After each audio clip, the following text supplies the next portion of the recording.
Looking for a job without letting the world know? Here's how to set LinkedIn's Open to Work feature to show only recruiters. No green badge required. Let's get started. Step 1. Click on Me in the top right corner of LinkedIn, then select View Profile. Step 2. Right under your profile picture, click Open to, then choose Finding a New Job. Step 3. Answer all the fields like the job titles you're targeting, location type, and start date.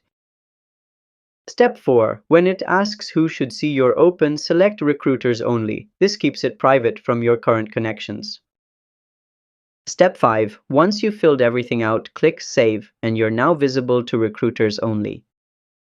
And bonus tip, make sure your profile is fully updated with skills and experience. Recruiters are more likely to reach out if everything looks current. And that's how you stay job ready on LinkedIn without alerting your boss. Subscribe to How to Tutor for more smart job search hack. See you next time!